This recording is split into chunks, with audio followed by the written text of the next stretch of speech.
So I'm going to talk about Jimi Hendrix. Jimi Hendrix was the famous guitar player of all time. He was born in 1942 in a musician family. So since his childhood, he learned to play guitar, but he played guitar in a different way. His way to play guitar was amazing and incredible and different from every single guitar player in the world.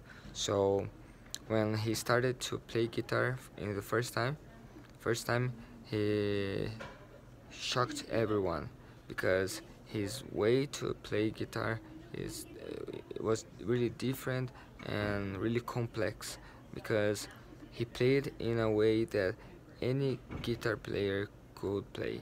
And nowadays he's recognized as the best guitar player of all time.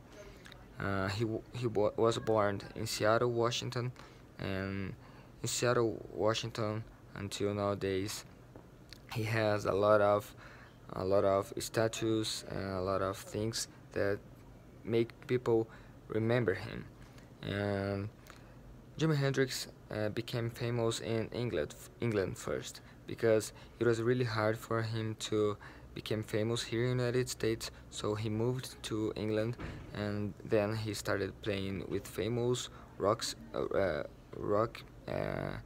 singers and famous and really superstars in England, like Eric Clapton, Freddie Mercury, and Ozzy Osbourne.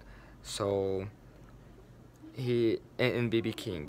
And when he became famous in England, he decided to come back to United States to live here, and then uh, reach the fame here in his country, because he really loved this country, United States. So he went to United States 3 years after he moved to England, and then he started playing here, and he found some rock bands to play rock with him, and then he decided to to have a presentations in really important concerts like Monterey and Woodstock. So when he did his presentation in Monterey Festival, he shocked every single person who was in the public, because people from United States didn't know him so good as people from England and people from the rest of the world. So it helped him to become even more famous. And then he was invited to play at Woodstock, the most famous concert in the history. So probably everybody already heard about that. And at Woodstock, he played the national hymn of the United States, and in a different way, and in a way to protest against the war in Vietnam.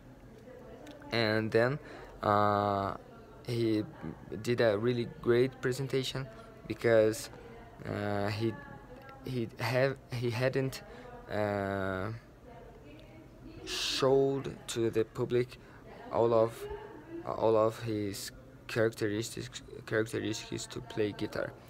So he did a really good presentation, like an amazing, incredible presentation, and he played guitar with his teeth, and then it made people love him. So a few years later, he died because he used a lot of drugs, illegal drugs, and unfortunately, the world lost the most famous guitar player in the world. But until nowadays, as I told you, he's recognized as the better guitar player in the history. So for these reasons, I had chose him. I have had chose to talk and write about him, about his story, and about the story of his life.